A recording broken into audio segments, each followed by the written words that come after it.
Antes do ensino você não sabia andar de bicicleta. Depois do ensino você passou a saber. Então, a maioria das coisas que a gente não consegue não é por um monte de críticas que alguém faz a gente, mas é porque a gente não aprendeu. Da mesma forma, em relação à questão da vida cristã, muitas vezes, no meu caso, pode abaixar um pouquinho o som, até porque eu já prego gritado mesmo, então não tem problema. Coisa boa na minha igreja era quando faltava luz, que eu podia pregar gritado e não incomodava ninguém. E aí, meus irmãos, o que acontece com a gente? Na maioria das vezes, a gente não para dar o devido valor ao ensino. E seja tanto para quando a gente vai compartilhar, ou seja quando a gente vai receber.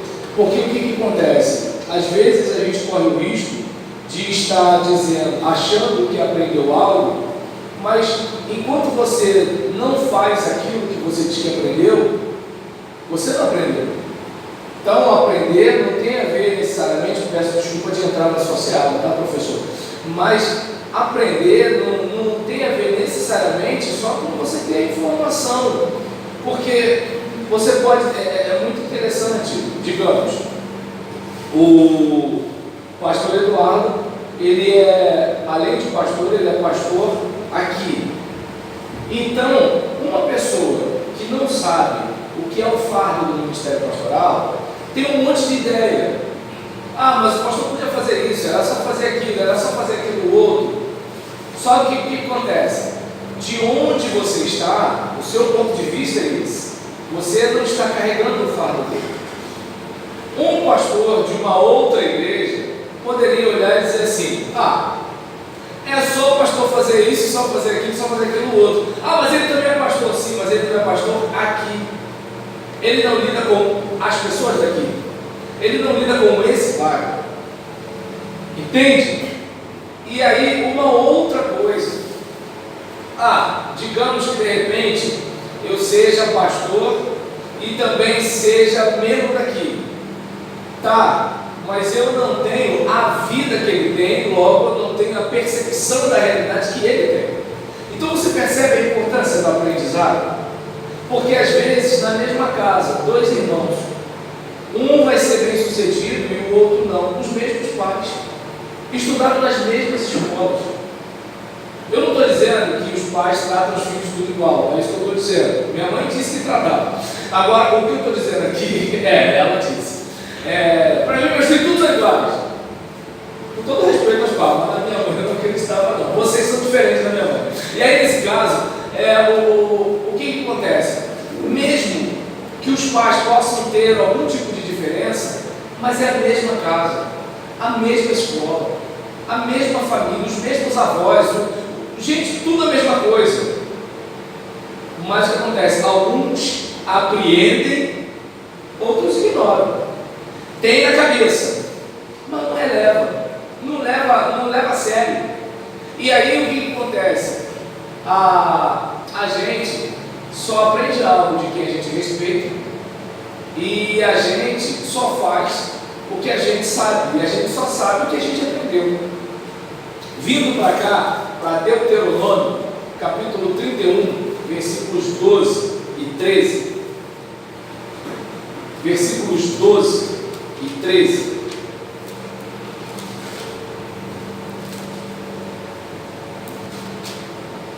Deuteronômio 31, versículos 12 e 13.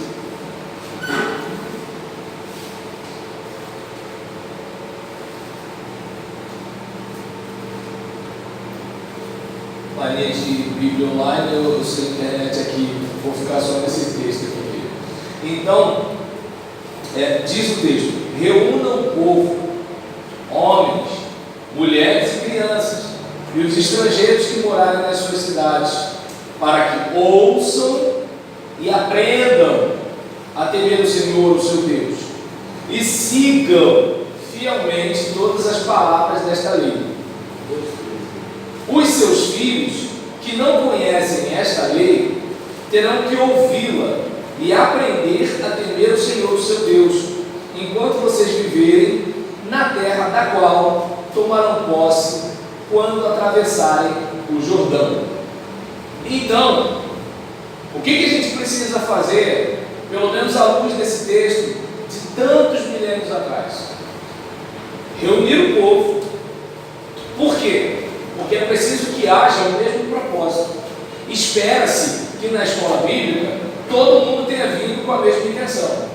Mesmo que não tenha vindo com a mesma intenção, o assunto é esse. Digamos que de repente Clotilde e Matilde vieram para cá para trocar figurinha e falar sobre a vida do jogo. Ainda assim, está escutando o pastor Eduardo falar. Uma hora, vez por outra, vão pegar uma frase, porque esse momento é para isso. Digamos que de repente tem um garotinho brincando de carrinho aqui no banco. Vez por outra ele vai pegar alguma frase, alguma fala do pastor Eduardo aqui. Por quê? Porque esse momento é um momento dedicado para isso. Então é preciso que haja o quê? Como é que eu posso dizer? Uma dedicação, um horário, um espaço, uma atividade, com a finalidade de quê? De levar as pessoas a aprender. Não apenas comunicar, mas de levar a pessoa a aprender aquilo que se pretende ensinar. Até porque eu sou do raciocínio, de acordo até com o Bruce Wilkinson no seu livro As 7 Leis do Aprendizado, de que você não ensinou nada se a pessoa não aprendeu nada. Claro que na nossa compreensão, eu ensinei, o fulano que não aprendeu, mas de acordo com a compreensão dele, você não ensinou. Você até informou, você até falou, mas você não ensinou porque ele não aprendeu. E aí, a intenção é que vamos reunir esse pessoal, sejam homens, mulheres, crianças, estrangeiros, não interessa o gênero. Antes a gente só falava o sexo, né? Não interessa o gênero e o sexo, né? Não interessa a faixa etária, não interessa a nacionalidade. Todos que morarem nas suas cidades precisam ouvir. Então, o papel principal, o seu papel principal enquanto igreja é falar. Entretanto, falar com a seguinte perspectiva: eu quero que o outro aprenda. Eu lembro que antes dos meus 8 anos de idade, minha mãe tinha saído e eu tinha ficado com o meu pai. E o meu pai ia preparar o meu café. Você quer pão com ovo? Quero. Aí eu aproveitei que minha mãe não estava em casa e eu falei assim: mas eu quero fritar o meu ovo. Meu pai falou: se você fritar o ovo, você vai comer o ovo do jeito que você fritar. E aí, o que aconteceu? É isso aqui? Está tudo sob controle, japonesa top. E aí, por exemplo, o que acontece? A respeito disso, eu fui, fritei o ovo, não me perguntem como, mas a gema, ela deslizou assim, desceu pela frigideira, deslizou e foi para fora. E o meu pai falou: vai comer com uma clara. Naquele momento, olha como é que são as coisas. Eu tinha menos de 8 anos, eu tenho 45 anos de idade. E aí, talvez alguém diga: mas como é que você tem a exatidão? É porque meus pais se separaram, eu tinha 8 anos de idade, então foi antes do júri. E aí, nesse caso, observe bem como é que são as coisas. Eu percebi ali que eu não estava pronto ainda para fritar o ovo. Talvez, se fosse minha mãe ia falar: para de palhaçada, garoto, eu vou fritar teu ovo. Homem, eu não sei se de repente é porque é mais frio, né, mais seco, alguma coisa do tipo. Aí ele foi: tá bom, quer fazer? Faz. Só que eu vi que eu não estava pronto. E aí é importante que de alguma forma as pessoas elas consigam perceber. John Maxwell, ele chega a falar, agora não lembro qual livro dele, mas ele chega a falar que existe aquela pessoa que não sabe, né? Existe aquela pessoa que sabe que não sabe. E quando a pessoa não sabe sabe, ela pensa que sabe. Então, como ela pensa que sabe, ela faz coisas de um modo errado. Ela é uma pessoa motivada, mas incompetente. E uma pessoa motivada e incompetente é um perigo. Mas ela acha que é competente. E aí, nisso, o que vai acontecer? Ela vai fazer coisa do arco da velha. Daí, eu costumo dizer que tem gente que fala assim: mas eu tenho 30 anos de igreja. Primeiro que igreja não é INSS e você não está com carteira assinada. Então, o que está em questão não é o tempo de casa, mas é o aprendizado. Aprendizado que se confirma na prática de vida. E não apenas no discurso religioso. Por quê? Se na prática de vida nós fôssemos e soubéssemos o que falamos, nossas igrejas seriam melhores. Se elas são como são, é porque ainda não aprendemos de Cristo o que achamos que aprendemos. E isso deveria nos ajudar a ter humildade para voltar lá e reaprender algumas coisas que nós sentamos ali no banco, ouvimos, falamos, mas não colocamos em prática, logo não aprendemos. É como eu dar uma palestra sobre andar de bicicleta. Você só vai aprender de verdade quando você estiver andando. Claro que algumas coisas a gente sabe. Primeiro, olha para frente, evita olhar para a roda. Eu não sei porque nós somos tentados a olhar para a roda, mas evita olhar para a roda, olha para frente. E aí o que acontece? A tendência é a gente, de repente, no início, tentar equilibrar, andando devagar, pelo medo de cair, e fazendo assim o guidão. Quando você tem que alçar mais velocidade e manter o guidão reto.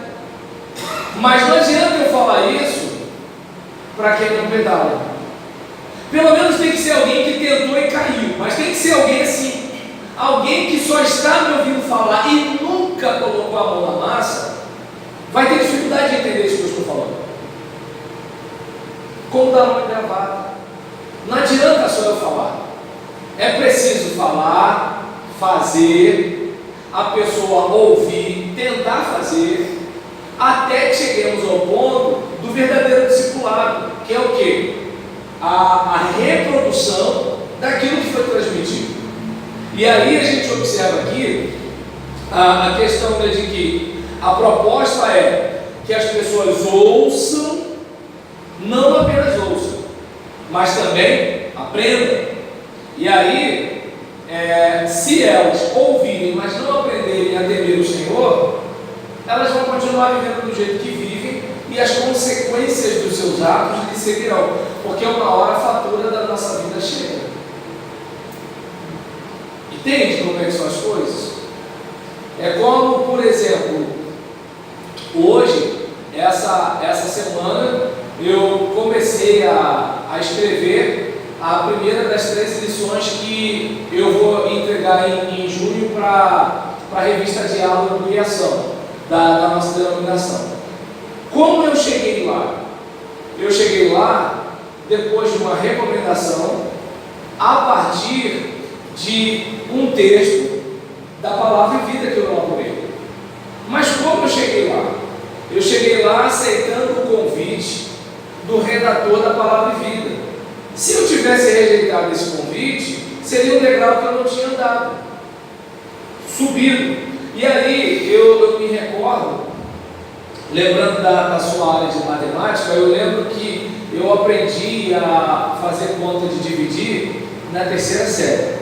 Não me pergunte como eu cheguei lá, entendeu? Mas assim, foi na 3ª série. E eu lembro que professora Virgínia, eu lembro do nome dela, terminou a aula, todo mundo foi embora, e aí ela empacou comigo e falou assim: o que você não fez? Eu comecei a chorar.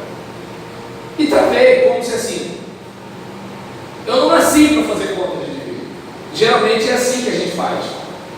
Eu não tenho dom para isso, eu não tenho talento para isso, eu sou muito ruim nisso. Só que a questão não é essa, você não aprendeu. É diferente. Eu entendo que ruim nisso é aquela pessoa que sabe fazer, mas por comodidade, preguiça, sei lá o que, não faz. e não aquela pessoa que não sabe fazer. Porque a pessoa que não sabe fazer, ela precisa ser treinada.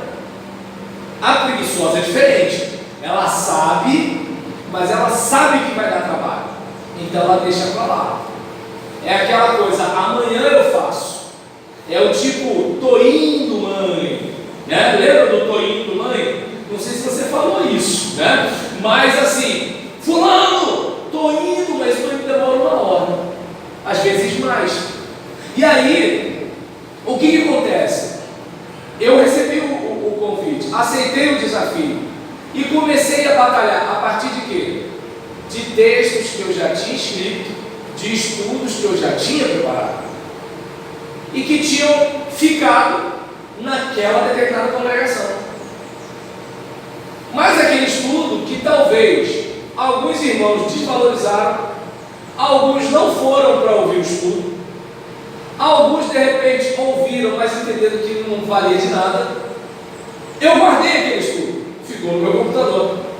Fiz algumas readaptações, algumas pesquisas, substanciei com algumas referências e virou a lição da palavra e vida. Agora, até eu chegar a ministrar os estudos na congregação, observe bem, a palavra e vida alcançou não apenas o estado do Rio de Janeiro, mas, por exemplo, semana que vem eu vou dar uma palestra sobre ela na primeira de Higienópolis, Rio de Janeiro, para aquele lado de Bom Sucesso. Dia 28 eu vou pela segunda vez na primeira de Vila Kennedy, em Bangu, porque no mês retrasado eu estive lá dando uma palestra sobre a palavra e vida, porque não me perguntem como chegou lá também. Recebi uma mensagem de um irmão de Corumbá, Mato Grosso do Sul, e de um irmão de Luanda, Angola, onde a revista chegou também. Observa bem, o material que menos de 50 pessoas no tempo deu a devida atenção, alcançou regiões do estado, da cidade do Rio, do estado do Rio, alguns estados do Brasil e pelo menos que não saibam no país do mundo. Agora, eu não sei se você percebe que tudo tem a ver com degraus. Voltando para a questão da professora Virgínia, ela foi falando comigo e eu percebia que algumas coisas para aquela operação dependiam de conhecimentos anteriores. E o problema é que na hora dos conhecimentos anteriores eles não dão o devido valor. Mas aí observe bem, se eu chegar para você e disser, você fala assim, eu quero morar num sobrado, legal, mas o sobrado tem que ser construído em cima de alguma coisa. Como é que você vai fazer o terceiro andar sem o segundo? Como é que você vai fazer o segundo andar sem o primeiro? Então às vezes nós queremos estar num determinado nível cristão quando nós não aprendemos o básico. E aí é importante você reparar, como eu falei, eu estou num determinado degrau hoje por causa de alguns degraus anteriores. E se eu desprezasse o dia das coisas pequenas em relação a esses degraus, o que aconteceria? Hoje eu não estaria colhendo esses frutos. E quando eu falo isso, eu não me refiro apenas às coisas positivas, mas às coisas negativas também. Com exceção daquela pessoa que já nasceu diabética, é importante a gente lembrar que o diabetes não surge do nada. Com exceção da pessoa que nasceu com algum problema congênito, ela não vai ter algum problema do coração do nada. Ela não vai ter um problema gástrico do nada. Existe o aspecto genético, mas existem os fatores ambientais, existem os hábitos, existem coisas que a gente pode fazer que vão alimentar ou desnutrir um problema na vida da gente. Então, o que acontece? Quando a gente vai aprendendo, a gente vai lidando com mais habilidade com as adversidades da vida.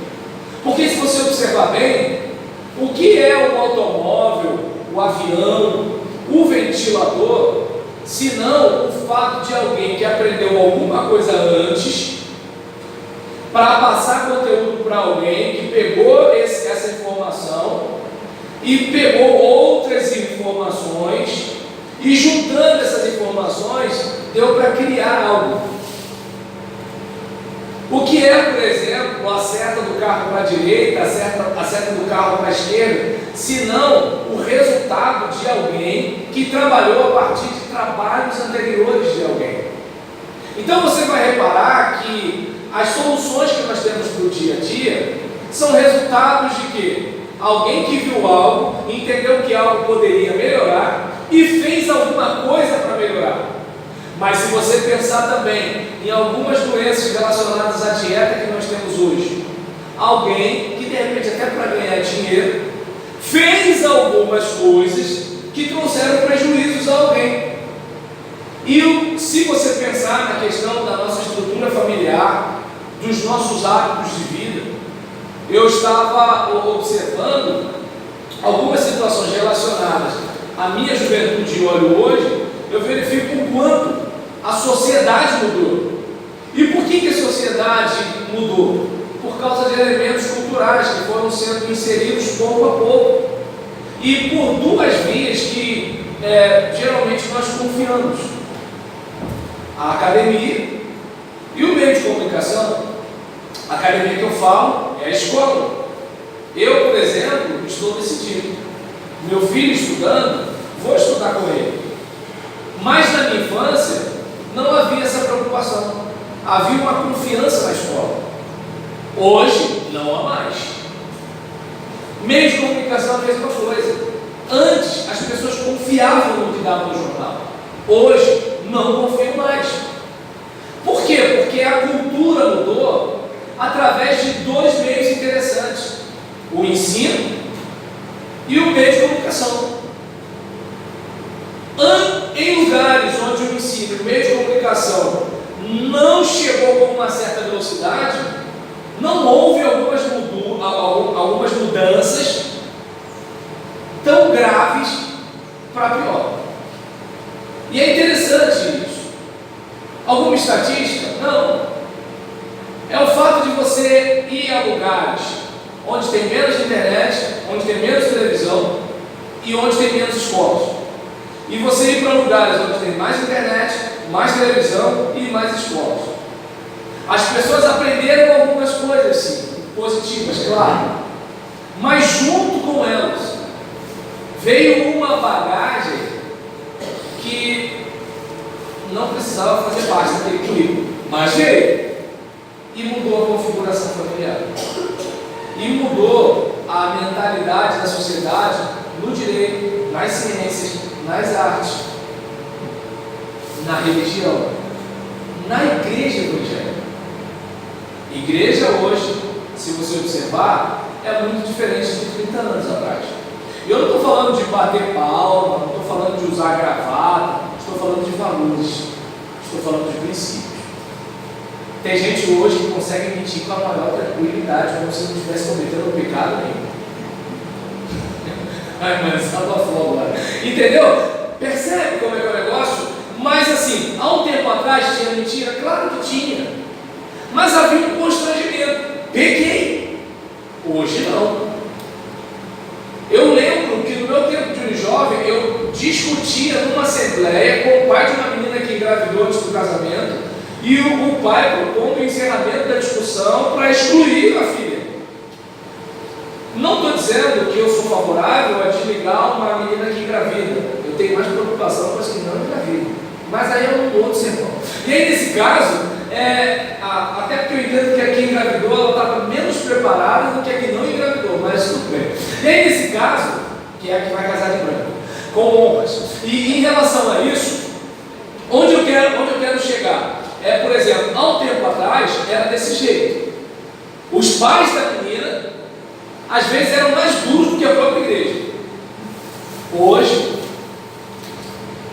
acho que ninguém nem sente culpa de terminar um culto com Shekinah e ir para um hotel, ou ir para a casa dos pais, debaixo do bigode do papai ou da mamãe. E todo mundo na igreja, na maior tranquilidade. E o pastor faz o quê? Porque sem prova, ele vai fazer o quê? E sem falar o seguinte: e os vínculos? Somos amigos, somos parentes, crescemos juntos, e aí o certo deixa de ser certo. Por quê? Porque Para os outros, sim, as regras da igreja. Mas para os meus amigos, eles precisam de apoio. Entender? Então você percebe a frouxidão moral que aconteceu. Eu não sei se dá para perceber, gente. Eu não estou aqui dizendo que a gente tem que passar a força nos outros. Eu só estou dizendo que pelo menos poderia ter aquele discurso de Jesus: eu não te condeno, eu te perdoo, mas vá e não peque mais. O pessoal só pega, atira a primeira pedra que ele não tem pecado. Jesus não falou só isso. Eu entendo que a gente não deve tacar pedra em ninguém, mas a gente precisa dizer para o indivíduo: você ofendeu a santidade de Deus. E essa pessoa precisa pelo menos se entristecer e se envergonhar, porque ela pecou contra Deus. E aí eu não sei se dá para você perceber que, por que isso mudou? Porque os valores mudaram. E por que os valores mudaram? Porque pelo menos nas áreas que a gente mais confiou, dedução minha, tá, pastor? Pode ser até teoria da conspiração. Eu sempre acreditei no jornal, hoje não acredito mais. Como eu disse, minha mãe falava: só vai brincar depois que fizer o dever de casa. Minha mãe nem olhava.